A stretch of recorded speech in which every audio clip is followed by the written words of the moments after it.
Hello, Selina.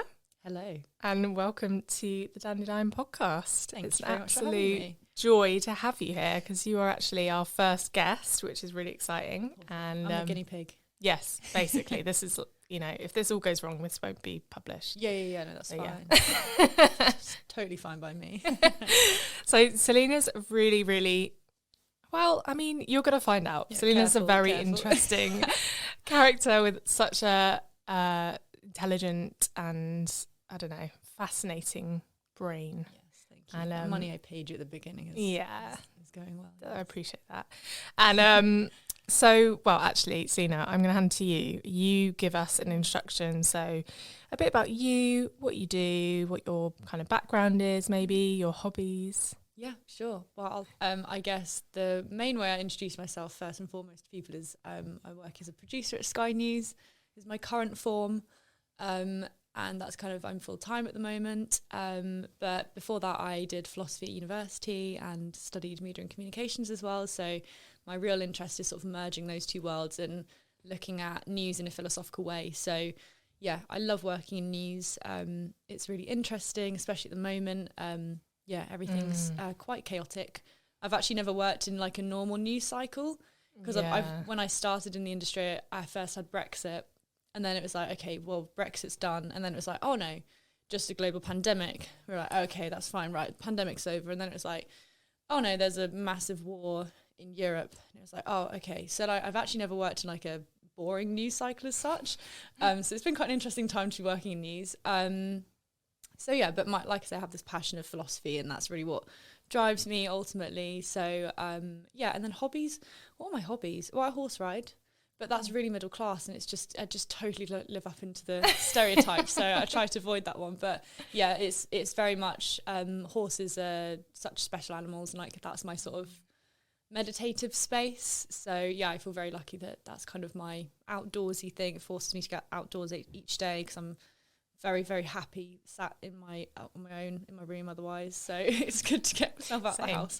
Yeah, it's a bit boring. So to give a bit of background about how me and Selina first met. So I worked out this morning that we've known each other for, I think, 10 years. Oh my goodness. A decade. That's insane. Which is like hilarious because... That's crazy.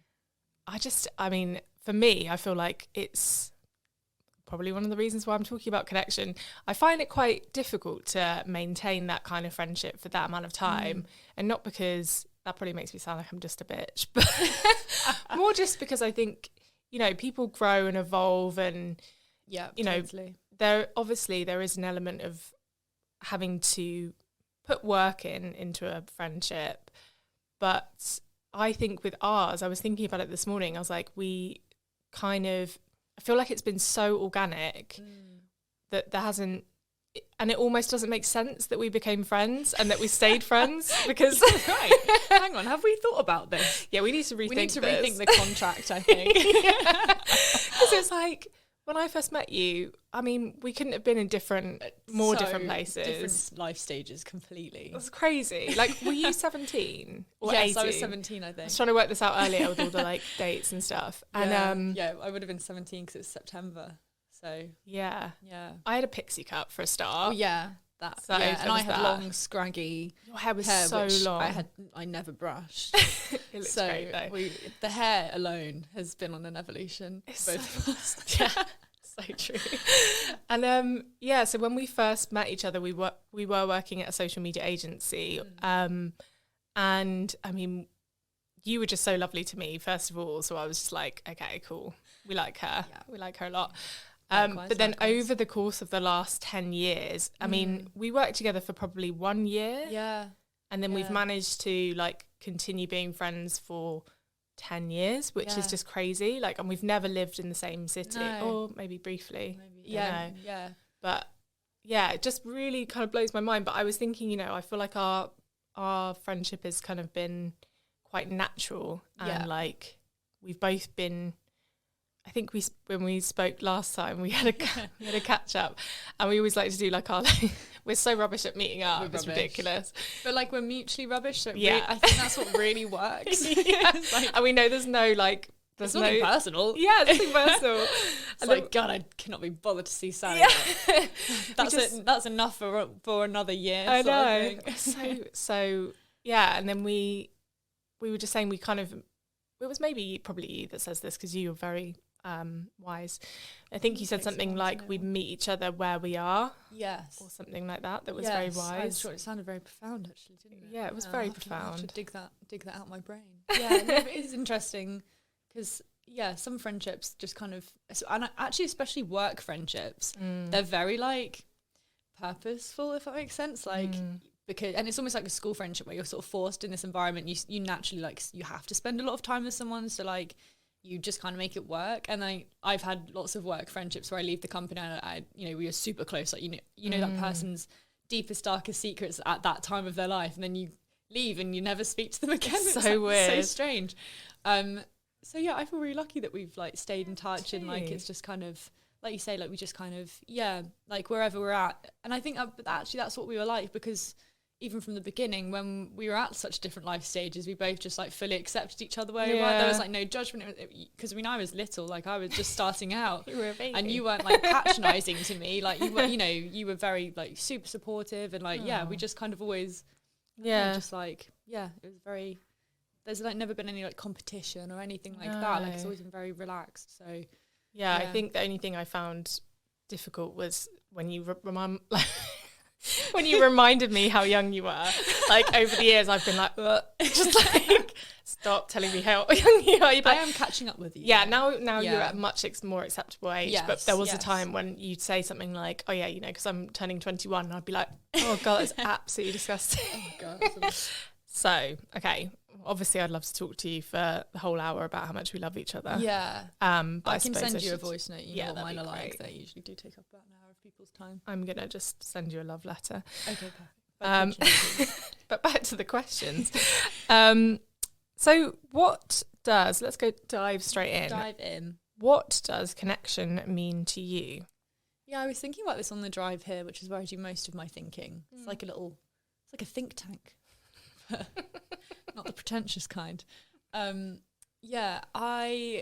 Connection, it's such a funny word. I mean, you can get caught up in the linguistics, but I think humans are really social creatures, and connection for me is like this really, it can be either a spoken thing or like an unspoken thing, and like there's different levels and different forms it can take, and it can be really obvious, it can be really, opaque. So yeah, it's really hard to sort of define it, but I guess it's very, for me, connection is so personal to like that moment, because what is connection to you when you're 26 is going to be different to what made you feel connected at 21. And really your life's just an accumulation of every single interaction, every single, moment of connection you've had, or indeed disconnection, which inherently, the negation of connection is just as important for connection. Your life, like you as a person, you're an amalgamation of all your connections. So it's quite an interesting thing. I feel like I haven't really answered that. I've just waffled in a very philosophical way, but difficult to pin down exactly what connection is without it just being a sort of boring Oxford Dictionary definition. But no, but that's exactly why I've chosen it, because it means so many different things to different people in different contexts, and definitely. And so I guess on the flip side, what would disconnection mean to you? I think disconnection is for me like a misalignment, because, and maybe I'm just getting caught up in the philosophical side of things here, but to be disconnected is a kind of connection in a way, like it is ultimately but yeah, like I say, humans are really social creatures, and I think as soon as you, like, that's actually why we survived, like as a sort of species, the Neanderthals were like these big, strong, like versions of us, but they worked they worked on their own, and that's why humans were able to, although we were sort of smaller and less strong, we all worked together in tribes, and ultimately because we worked together, that was what made us survive as a species. So I actually think this is like really deeply ingrained like survival instinct, is like you need the group to survive, like you just do. So when you feel disconnected, it's actually like it's a survival thing, like your life feels in threat, and that can be like really traumatic for people. So Yeah, that makes a lot of sense. I've not really thought about it in that way before, and that makes sense to why it feels so like scary, like you say, if you do feel disconnected from the people around you, because I guess in a sense we're almost like, might be completely wrong with this, but like pack animals or something, you know, like we do need that like tribe or totally. Like if you were out on your own in the wild as a little human, you would be eaten by probably a wolf or a bear, whatever disastrous monster that mammal was going to get you back then. So I actually think it's this weird, and it's like our brains just haven't quite caught up yet. Like life has evolved so fast, especially in the last 200 years, like with the scientific revolutions, and especially the technological revolution sort of from the 1880s of like the telephone, the light bulb, the car. Like it has evolved at such a rapid pace, and our little brains are just so left behind. And I think there's like actually a big disconnection sort of like in terms of like a meta disconnection between our evolved brains and our unevolved brains. Does that make sense? Yeah, that makes complete sense. So do you think then, with all these different shifts and evolution over time, do you think we're becoming more connected or disconnected?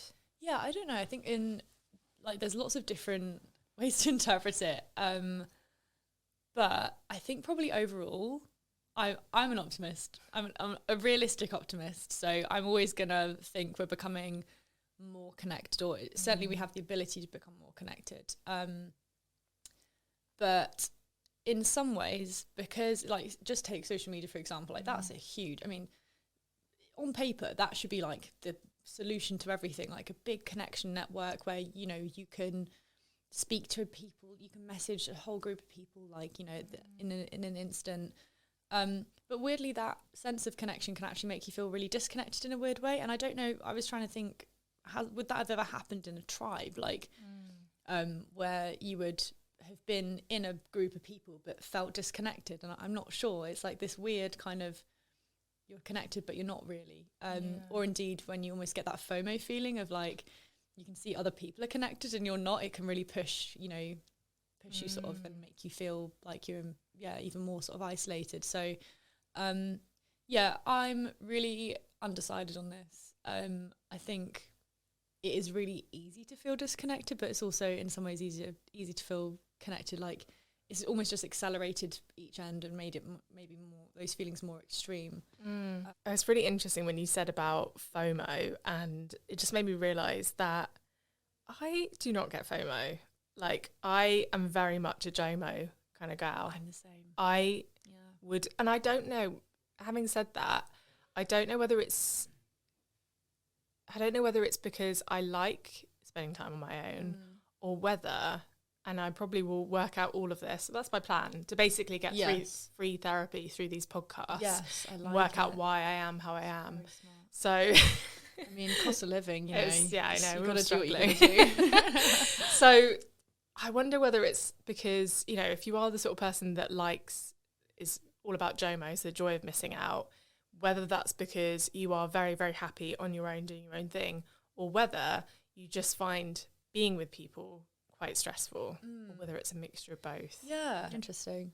Yeah. I mean, for me, whenever someone cancels me, I'm like, oh, really, that's so fine. But for me, I always have other stuff to do. So like, I always have like an endless to-do list. I always have a book I want to read. So like, I'm always very happy. Like, whereas other people, if you are someone who like maybe doesn't have that, like I can completely understand why people would like hate people cancelling on them and stuff, because socializing's like really important to them. So it does definitely depend. Yeah, I think you're right, and I'm the same. I'm always reading about 5 books at a time, and then I've always got podcasts to listen to, or like make it sound like everything I do is really like highly like intelligent. Yeah, I mean, there's always lots of TikToks to watch. I have to go and like volunteer at an orphanage all the time and build that school in Africa. That school that I'm building. Yeah. No, but like I've always got, I'm the same. I've got so much that I like to do, and it is strange. But I'm trying really hard. Oh, sorry, I shouldn't interview you. No, I was just trying to think. I have been quite flaky in the past with friendships, so I try really hard. I've kind of got it in my head now that I don't cancel on someone unless I'm like dying. Yes. So or that like would be a valid yeah, it's definitely valid. But like, yeah, I've got I think I went through such a flaky phase, like in the last sort of few years before I evolved, where I felt really flaky. So now I've got it in my head. I'm like, do not cancel. But yeah. Yeah, I think when I was younger, I definitely used to get FOMO for sure. And I think as I've just got more comfortable within my own company, and also it's weird when you're younger, like you feel like those experiences are like finite. Like you can own, you know, that one night out, that's going to be, you are never going to have a night out like that again. Ever again. And I think as you accumulate more of those experiences, you realize a night out is a night out. Like you're going to go on more of them. Yeah. Nothing in ridiculously life change is going to happen. If it is meant to be life changing, you're going to go. Like that's just my view on it. So like you'll make it. But for me, like I have this weird underpinning where it's like whatever I'm doing, it's like the sliding doors, like, and I mean, you know, the parallel worlds, like how many parallel worlds and how many, for me, like when I'm in the present moment, like you have so many different life paths available. Like I could, after this podcast, go, you know, into town and I could go and run around in a pink tutu and like that would change the course of my life, like in some way, shape or form. And like when you have that, all those different routes available to you, it's like, it's not like any one's better than the other. It's like whether you go to that thing, you don't go to that thing, you can't assign like a quantity or a life value to it, like until you can look back and be like, oh, maybe I should have gone to that thing because they said it was really good, you know. So like, again, it's like, yeah, I think I'm really appreciative of, and I didn't used to be, but now in my current form, we'll see what I'm like in 10 years. 10 months. Yeah, 10 months, yeah. She's gone downhill. We work faster. Yeah. Evolution. What's another word for evolution? Because I keep saying that. No. Growth. There we go. So then, this leads quite nicely on. It's almost like I planned it. Oh my God. Would you describe yourself as an introvert, an extrovert, or neither, or both? And how does this relate to how you find connection in your life? So we might have already covered a bit of what you might say, but dipped our toes in. I'm definitely a combination of the two. I find it, do you know, apparently if you're a mix, it's called an ambivert. Yeah, I have heard that. Yeah, I don't, but it's very black and white for me. For me, I love being on my own, but I also love being with other people. So like, I'm definitely both. And I definitely think it depends who the other people are, and also the circumstances you're on your own in. Because if I'm on my own, you know, having a walk or having a nice time, you know, in a cafe, like just doing my own thing, reading or whatever. Again, I'm making it sound like I only do productive things. There are very much situations where I just sit in bed watching TikTok and that is my happy alone time. But yeah, if you're in a, you know, good space, like, and that's fine. But if I was with a group of people who didn't have, you know, like similar goals or different energies that I was just feeling at the time, like I think no matter how extroverted you are, if the kind of people that you're hanging out with don't make you feel good, you're always going to come away from that situation feeling drained, even if you don't realise it really at the time. So yeah, I think it depends on the people around you, and like that's why it's the connection thing is really interesting, because it's like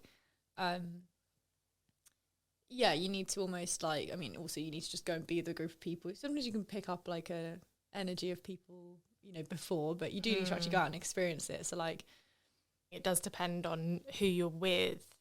Like I think I'm, particularly since getting sober, I'm so much more of an introvert. In fact, I would probably say that I am fully an introvert, but at the same time, like when we met up recently for the coffee, like I think I said to you at the time, I was like, I feel really energized after talking to you, and that doesn't happen very often. Yeah, like if I'm around the right people, like with the right energy, and and I feel like I can be completely myself, which is sometimes a bit weird. Like if I feel like I can like let go just completely, let your guard down, then I do feel quite energized after spending time. I still need my lone wolf time, but like, of course. But it's completely down to, and also I think group settings are so intense when you're like quite a sensitive individual, or like, you know, because then you're kind of working with everyone else's energies and stuff, and it's just can be a bit overwhelming.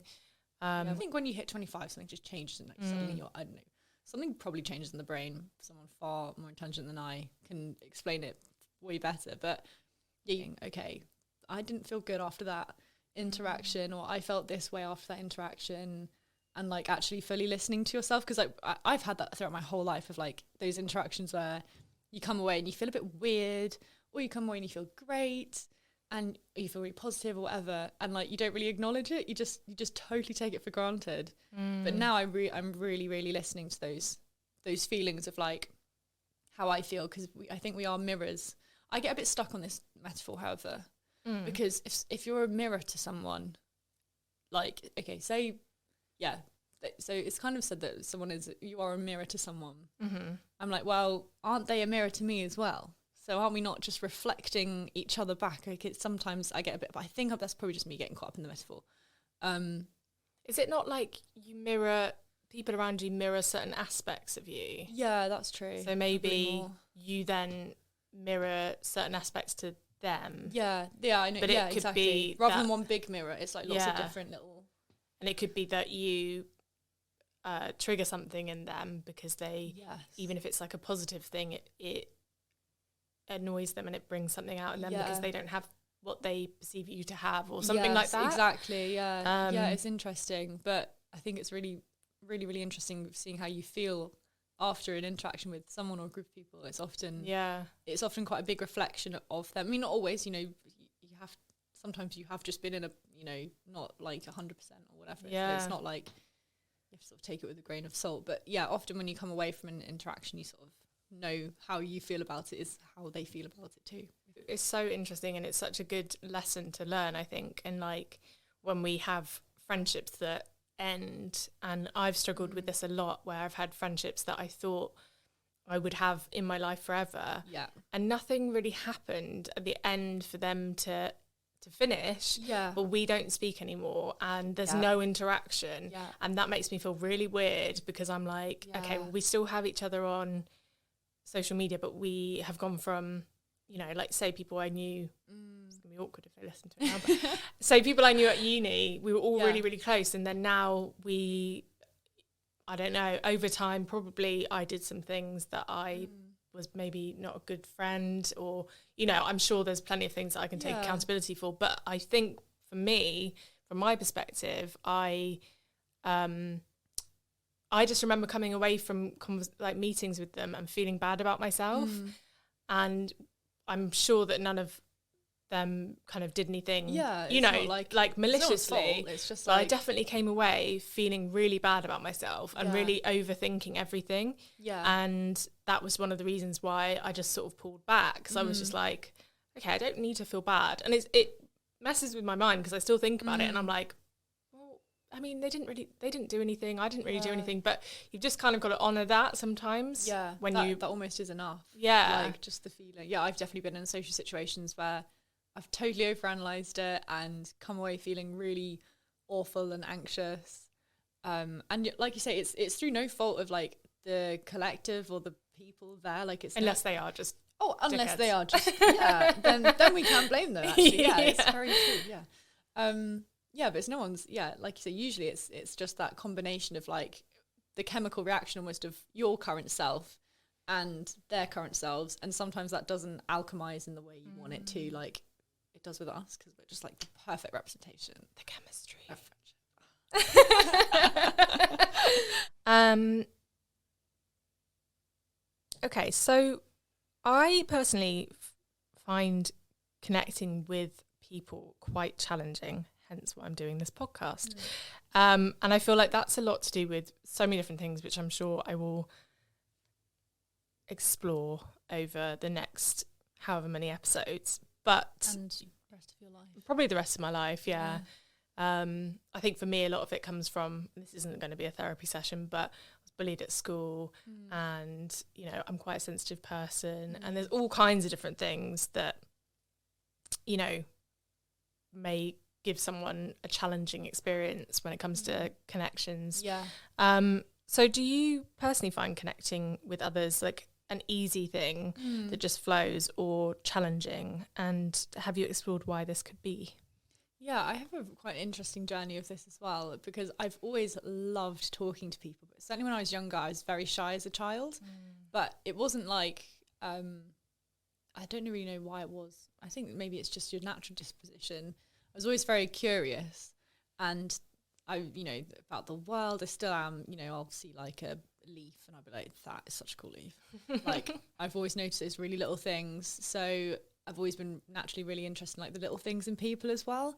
And I think one thing I've struggled with certainly a lot, like I'm great at it now, but well, I don't know. I was going to say I'm great at small talk. I'm probably not great at medium talk. I'm better at the big talk, but I can do the small talk now. Whereas I used to really struggle with that when I was younger, because I wanted to skip ahead. I wanted to get to their, interests and like, their journey and their story. And it was just like talking about the weather and like what you do for a job and like where you went on holiday, have you been anywhere this year? All of that stuff. Like I just used to find that really painful.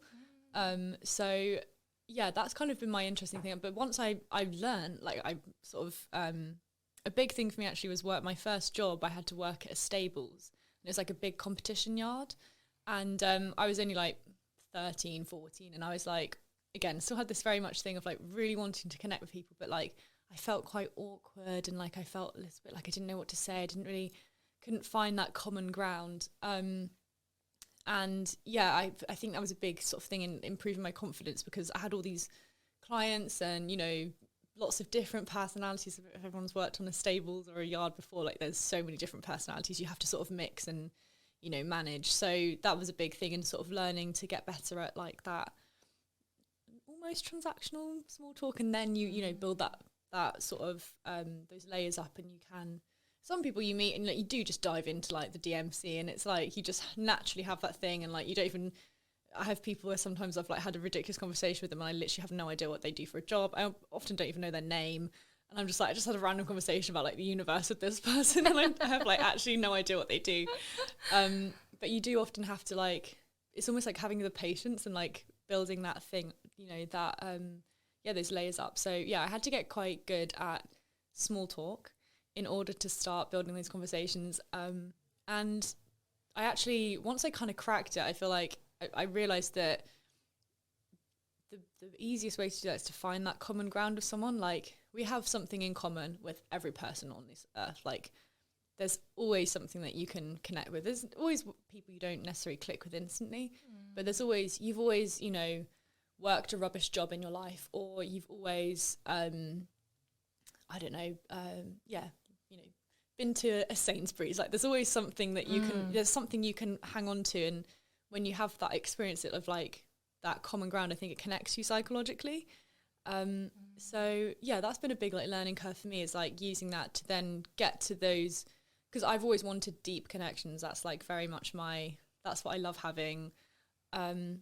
But yeah, learning that you do have to put the work in actually, and that you can't just have that deep connection instantly. And actually that's a silly thing to have, because you need to know someone's favorite color, like all those little, those silly little things. I actually have one of my best friends. We were laughing a couple of years ago because we had this really deep friendship where we talk about life and our goals, and like it's really deep. And then I went to the supermarket to get her a chocolate bar, and I was like, I have no idea what her favorite chocolate bar is. And it was just like this ridiculous moment. I was like, gosh, I know all her like deepest, darkest secrets, but I actually don't know what chocolate she likes.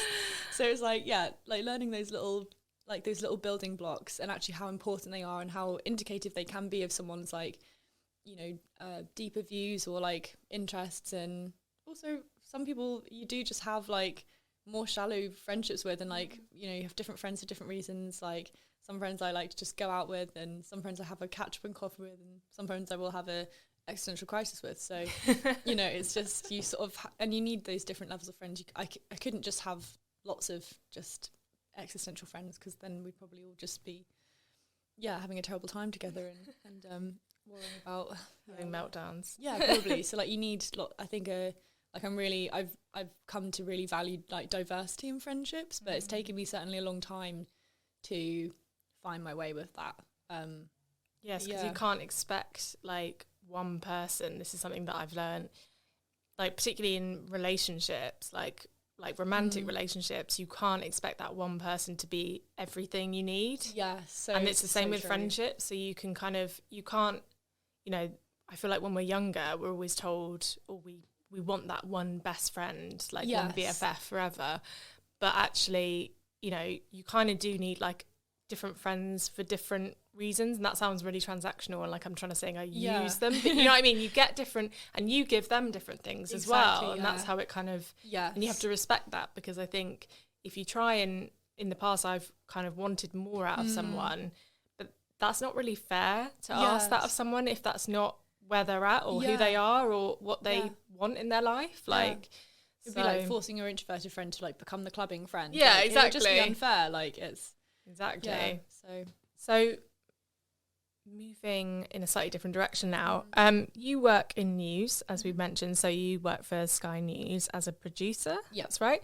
So there's obviously arguments for and against like news making us feel connected and actually also polarizing us. So, you know, where do you stand on that? I think ultimately, overall, news connects us, even if in the way that, I mean, and this is probably just a problem with the language, but if even polarization is actually a group of people being connected about something, not the greatest kind of connection, not really what we're going for, but it is, you know, if you're going to categorize it like, it actually is in a way, and actually that's often what is very attractive when it comes to polarization, is like that group of people are so connected on that view, and like you feel like you've got this, you know, this group and community around you who just think all the same things, and it's like it's actually like a really supportive, nice environment. I mean, you know, they all have their internal, you know, differences in their views, but it's actually a really like connective space, and I think that's why it's actually quite attractive to a lot of people. And it's quite easy to sort of go that way, because it's like, you know, there's groups, there's online groups, there's physical groups, there's communities, and like it just connects you to this like one purpose. And like I think as humans that's really a really important thing for us, is that social connection. And if a polarizing view brings you that, like I think I can totally understand why it's quite difficult to like let that go, especially when the social what's the word I'm looking for? Social punishment of, you know, just going against a view or offering a different view is like exclusion from the group. It's again that sort of evolutionary thing of, I'm going to be excluded from the group, how am I going to survive? You'd be fine. You'd go, you know, it's Twitter, but but it's that weird, like, you know, sort of evolutionary, mechanical, brainy thing. Brains haven't caught up yet. So yeah, the polarization thing's an interesting one on it, like in and of itself. But overall, news, I think in an objective sense, it connects people. The value of that connection is definitely debatable. You know, I mean, during COVID, like we saw a huge increase in people watching the news. I think you sort of went either one way or the other. People were almost like, you know, watched loads more news, or people just switched it off and didn't want to know. But I think you need that information. Like if you think of news as like an information sharing system, COVID is quite a good example, because it's like, well, here's a public health, you know, like issue. Like you actually probably, like you're going to need information to stay safe, or you actually could lose your life, you know, if you don't have access to this information. That's one story. There are lots of other stories where, you know, like tabloids or gossip, you know, you can survive without those. So like it really depends what kind of news it is. But another type of news, I guess, is like political news. So like if you want engaged your citizens to be engaged in democracy, they need to know what's going on in politics, and news has always been that fourth estate, you know, that sort of mouthpiece of what's going on in politics, and it technically on paper should be able to help people make up their minds about what kind of, you know, political party they want. Like that's the idealistic view of it. So yeah, when I see news as like information, and I definitely see its potential to connect people, but as someone who works in it, I can also understand like it's very easy to for it to become this disconnective thing. And definitely. And so with the kind of such a fast-paced news cycle, and I know like when I worked in news, and on the social media desk, it was, breaking news every 5 seconds. Media, just so constant, the influx of information and everything like that. And, people being constantly sort of locked in to like what's going on in the world. Do you think that is, for me personally, I'll give my opinion on it. I feel that it's helpful, but I think you do need to curate your own version of what you personally need and want out of like social media, like getting your news from social media, for example, or things like that. I think, for me, since I don't work in news anymore, I don't engage with it that much, just because I know how much it affects me mentally. Yes, yeah. But having had to work in it for like 8+ years, I obviously had to be so like on the ball with it. Yeah. But yeah, I just wondered what your kind of thoughts are on like the sort of 24/7 info. I think in general, probably having this access to this much information is inherently not a good or a bad thing. But again, it comes down, it's almost like the friendships, it's like the quality of that information. Like, if you're just going to read 24/7 awful information about how terrible the world is and all the different awful things going on, you're going to feel inherently quite rubbish about it.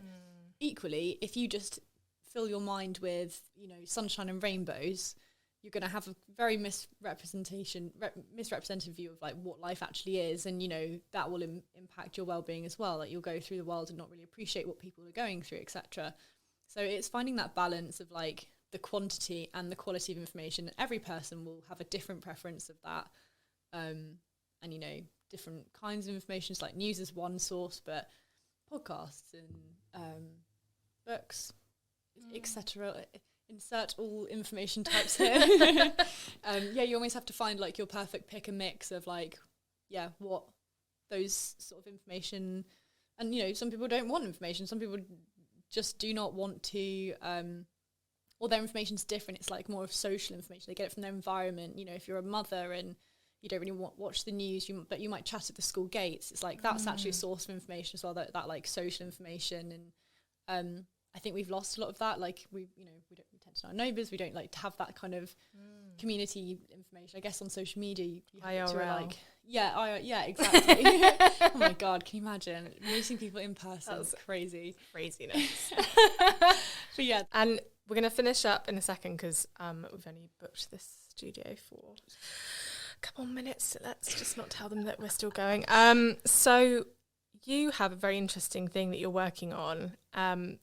I want to call it a platform. You tell me more about it, because it's really funny. Because when we met up, one of our biannual meetups, I was like, I'm going to start this podcast. It's about connection. And you were like, what? Because basically, I'll let you explain. So this is a project I've been working on for a little while now. It's sort of ready to be launched probably in the next couple of months.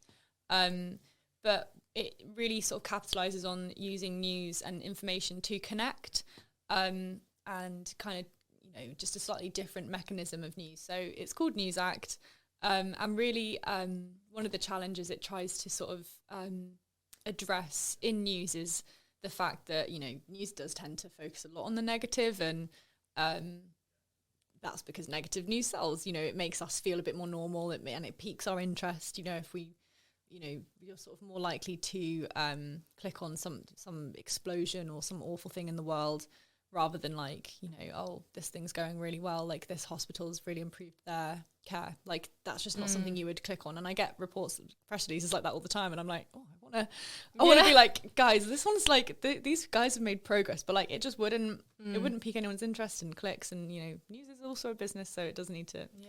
That's a whole other situation anyway. It kind of tries to solve that. So my whole philosophy is like, as I sort of mentioned earlier, you can't just have sunshine and rainbow news, if that would kind of, just misrepresent what's going on in the world. So I think that even bad news can make you feel good if you know what you can do about it. So I've created this platform, and it's currently a website. I'd like it to be an app. We'll see what happens. But it basically is news you can do something about. So there's 4 categories of action. So say you have a story like the cost of living. It's kind of, it's like, say on Sky News or wherever I would be working, or wherever you see your news, you would see a report of, a poor person like having a terrible time in a really awful living situation. And if everyone tried to help that one person, that would be like just not an effective use of that kind of community help. So instead it's like taking that bigger, wider story and like seeing what's going on in your local community, and also just your locality, not necessarily geographically, but like, almost horizontally, locally. So like your online spaces or whatever. So there's 4 categories of action. You can first of all just educate yourself on the story and, get the history, get the context, get a good understanding of why it's in the news as well, and why this particular story is in the news. So a bit of a timeline that can just really help people, having a really good understanding of it if you have nothing else to give. And then the next sort of step up, I guess, is like the community level. So what's going on in your local community in terms of volunteering, or, there's local food bank need more donations, or volunteers, or there's this person that's doing like deliveries, in the homeless community or whatever it might be. Again, depending on the story. So yeah, a close donation points, for Ukraine, like that kind of like what's really going on in your local community, and who are those community leaders? Because I speak to so many, it's one of the things that made me want to do it in my job. I speak to so many amazing people every single day who are doing incredible things in their community. It's like, it's just one person, doing like a really amazing thing. And they're helping so many people, and you've just got to find that one person that, they need help as well. So it's kind of, capitalising on that a little bit.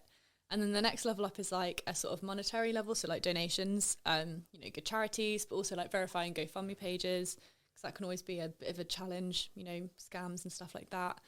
And then the next level up, which is kind of my baby because I'm a policy nerd, is policy and how you can sort of create long-term change. So, what debates would be happening in Parliament around energy bills, or what select committees you could write into, because a lot of people actually aren't familiar with, and myself included before I did my policy degree, it's really actually quite difficult to know actually how much you can influence politics. And as an everyday citizen, you actually can have lots of different ways in where you can, nudge the political agenda. So, yeah, kind of basically empowering people with information to, do things. And it's not like you have to. It's not like you have to do something about every news story. That would be exhausting. But it's like if you feel compelled enough by a certain news story, actually, the energy I saw the UK have behind Ukraine. I was working on that story, and I was speaking to people who opening their doors for refugees, etc. I think something like people, we take this a lot for granted in the UK, but we are actually a really helpful nation and like very kind, and people always want to help people. And I think actually if you can sort of use that for the news, and like it inherently would almost make people want to watch the news more, because they'd almost want to keep up on that story that they maybe hosted a refugee or helped with the food bank. They'd sort of feel better about it, knowing that you've kind of done something about it. So it's taking away that sort of powerlessness. It's absolutely that, isn't it? Because it's that, I feel that's why I don't engage with the news that much, just because I feel very helpless. Yeah, definitely. And then that frustrates me, and then that hurts my soul. Yeah, no, exactly. And so, selfishly, selfishly, I don't